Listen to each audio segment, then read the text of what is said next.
വചനവീഥിയിലൂടെ father ജെ.ബി. Puthur.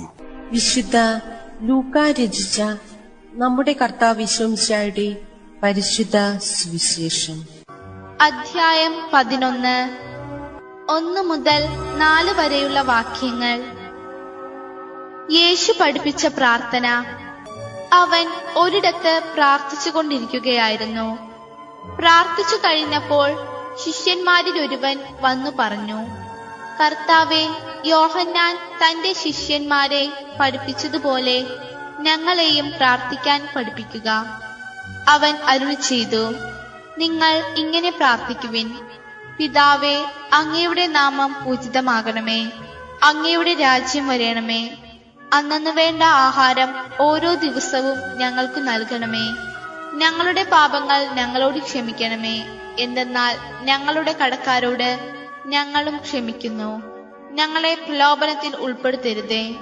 യേശു പഠിപ്പിച്ച പ്രാർത്ഥനയുടെ അന്തഃസാരം.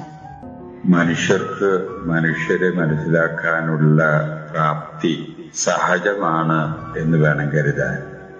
ഈ പ്രാപ്തിയുടെ പ്രകാശനം എന്ന നിലയിൽ ആയിരിക്കാം പ്രാർത്ഥിച്ചുകൊണ്ടിരിക്കുന്ന യേശുവിന്റെ അടുത്ത് ഒരിക്കൽ ശിഷ്യന്മാർ ചെന്നപ്പോൾ പ്രാർത്ഥിക്കുന്ന യേശുവിനെ അവർ സാഗൂതം വീക്ഷിച്ചു കാണണം.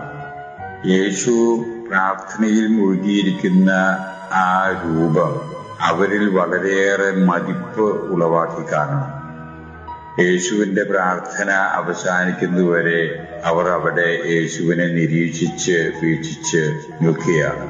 യേശു പ്രാർത്ഥന അവസാനിപ്പിച്ചപ്പോൾ ശിഷ്യന്മാരിൽ ഒരാള് യേശുവിന്റെ അടുത്ത് ചെന്ന് യേശുവിനോടായിട്ട് എല്ലാവർക്കുമായിട്ട് പറയുന്നു, ഞങ്ങൾക്കും പ്രാർത്ഥിക്കുന്നവർ മനുഷ്യരാകണം, നിന്നെ പോലെ. നീ പ്രാർത്ഥിക്കുന്നത് കാണുകയായിരുന്നു. പക്ഷെ എങ്ങനെയാണ് പ്രാർത്ഥിക്കേണ്ടത്, എന്താണ് പ്രാർത്ഥിക്കേണ്ടത് എന്നൊന്നും ഞങ്ങൾക്ക് അറിവില്ല. അതുകൊണ്ട് ഞങ്ങളെ പ്രാർത്ഥിക്കേണ്ട വിധം പഠിപ്പിക്കണം. ഇതായിരുന്നു അവരുടെ ആവശ്യം. യേശു അവരോടായിട്ട് പറയുന്നു, മക്കളെ, നിങ്ങൾ പ്രാർത്ഥിക്കുമ്പോൾ ആദ്യമായിട്ട് നിങ്ങളുടെ പ്രാർത്ഥനയുടെ സ്വീകർത്താവായിട്ടുള്ള ദൈവത്തെ അഭിസംബോധന ചെയ്യാൻ മറക്കരുത്. അഭിസംബോധന ചെയ്യണം എന്ന് വരികിൽ അഭിസംബോധന ചെയ്യുന്ന ആളും ചെയ്യപ്പെടുന്ന ആളും തമ്മിലുള്ളൊരു ബന്ധം സ്ഥാപിക്കണം. ആ ബന്ധത്തിന്റെ തീവ്രതയും ഊഷ്മളത്വവും അനുസരിച്ചായിരിക്കും പ്രാർത്ഥന ഫലവത്താകുക. യേശു നിർദ്ദേശിക്കുന്ന ആ ബന്ധം പിതൃപുത്ര ബന്ധമാണ്. അതുകൊണ്ടാണ് യേശു ശിഷ്യന്മാരെ പഠിപ്പിക്കുന്ന അവസരത്തിൽ പറയുന്നത്, സ്വർഗസ്ഥനായ ഞങ്ങളുടെ പിതാവേ എന്ന് പ്രാർത്ഥന ആരംഭിക്കുകയും എന്ന്. അപ്പോ ആ ബന്ധത്തിന്റെ അടിസ്ഥാനത്തിൽ ആ അനുഭവത്തിന്റെ ഒരു പശ്ചാത്തലത്തിലാണ് പ്രാർത്ഥനയാകുക. അതിനുശേഷം നിങ്ങൾ ചെയ്യേണ്ടത് നിങ്ങളുടെ പ്രാർത്ഥനയുടെ സ്വീകർത്താവിനെ അംഗീകരിക്കണം. നിങ്ങൾ ആരോട് പ്രാർത്ഥിക്കുന്നു, പിതാവായ ദൈവത്തിന്റെ മഹത്വം, നന്മ, കഴിവ് നിങ്ങൾ അംഗീകരിക്കണം. ആ അംഗീകാരത്തിൻ്റെതായിട്ടുള്ള വാക്കുകൾ യേശു അവർക്കായിട്ട് പറഞ്ഞു കൊടുക്കുകയാണ്.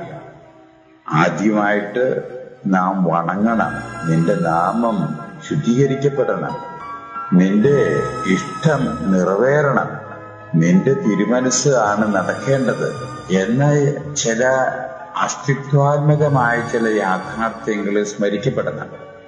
അവ സ്മരിക്കപ്പെട്ടതിന് ശേഷം മാത്രമേ നിങ്ങൾക്ക് യാചനാരൂപത്തിൽ പറയാനുള്ളത് നിങ്ങൾ പ്രാർത്ഥനയുടെ വിഷയമാക്കാവൂ. ആദ്യമായിട്ട് നിങ്ങൾക്ക് വേണ്ടത് മനുഷ്യ ജീവിതത്തിന്റെ അടിസ്ഥാനപരമായിട്ടുള്ള ചില ആവശ്യങ്ങൾ നിറവേറണം. അതിൽ വായു, വെള്ളം സമൃദ്ധമായിട്ട് ദൈവം നിങ്ങൾക്കായിട്ട് നൽകിയിരിക്കുന്നത് കൊണ്ട് പിന്നീട് അടിസ്ഥാന ആവശ്യങ്ങളിൽ ഏറ്റവും മുഖ്യമായിട്ട് നിൽക്കുന്നത് ഭക്ഷണമാണ്. അതുകൊണ്ട് നിങ്ങൾക്ക് ഭക്ഷണത്തിന് വേണ്ടിയുള്ള യാചന നടത്തണം. ഇവിടെ ഒരു കാര്യം പ്രത്യേകം ശ്രദ്ധേയമാണ്. യേശു പഠിപ്പിക്കുമ്പോൾ ഒരു വ്യക്തിയുടെ ജീവിതത്തിന് ആവശ്യമുള്ള ഭക്ഷണം ഒന്നിച്ചു തരണമെന്നല്ല പ്രാർത്ഥിക്കാൻ പഠിപ്പിക്കുന്നത്, അന്നു വേണ്ട ആഹാരം. അപ്പൊ ആഹാരം സമ്പാദിക്കുന്നതിന് വേണ്ടി ഓരോ ദിവസവും പണിയെടുക്കണം. ആ പണിയെടുത്തിട്ട് സമ്പാദിക്കുന്ന ആഹാരം ആവശ്യത്തിന് മാത്രമുള്ളതാകണം. ധൂർത്തും അലസതയും നിങ്ങളിൽ ഉണ്ടായിരിക്കരുത്.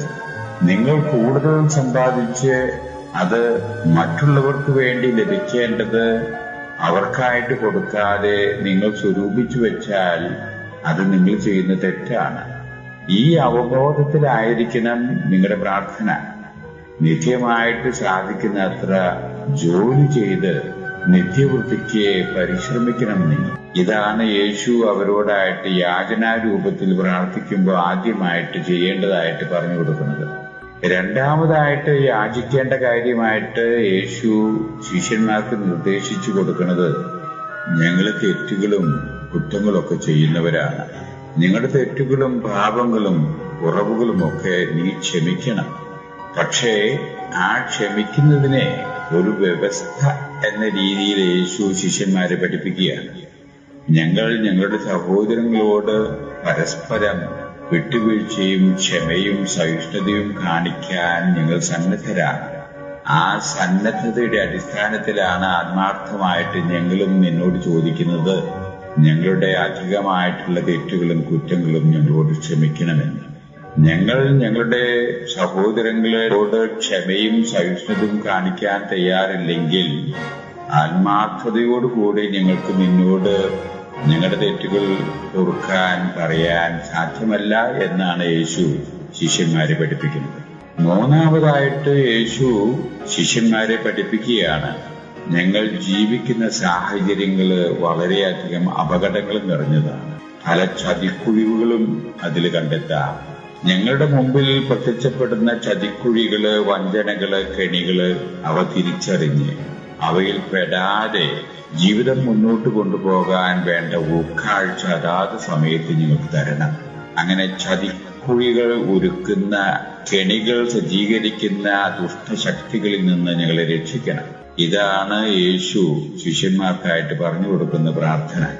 ചുരുക്കത്തിൽ, പ്രാർത്ഥിക്കുന്ന വ്യക്തിയും ആരോട് പ്രാർത്ഥിക്കുന്നുവോ ആ വ്യക്തിയും തമ്മിലുള്ള ആത്മാർത്ഥമായ ബന്ധം ഉറപ്പാക്കണം. രണ്ടാമതായിട്ട്, നാം ആരോട് പ്രാർത്ഥിക്കുന്നുവോ നമ്മുടെ പ്രാർത്ഥനയുടെ സ്വീകർത്താവിനെ പൂർണ്ണ അർത്ഥത്തിൽ നാം അംഗീകരിക്കണം.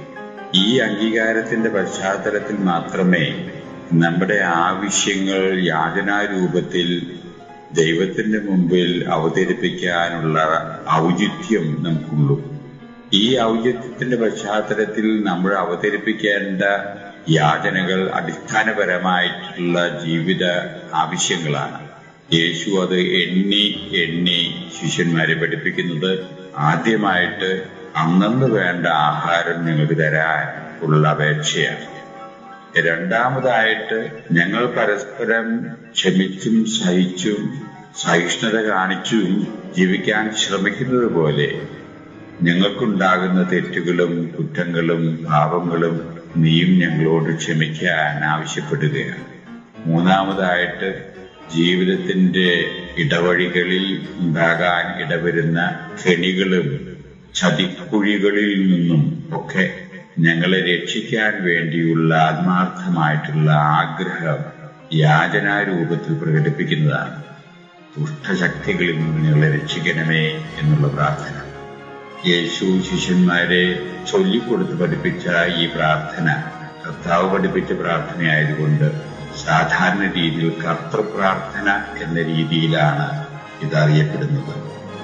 നാം ഈ പ്രാർത്ഥന ഉരുവിടുമ്പോൾ ഇന്ന് നാം മനസ്സിലാക്കിയ പോലെ യാഥാർത്ഥ്യബോധത്തോടുകൂടെ, ആത്മാർത്ഥതയോടുകൂടെ, സുബോധത്തോടുകൂടെ നമുക്കത് പ്രാർത്ഥിക്കാൻ ശ്രമിക്കാം.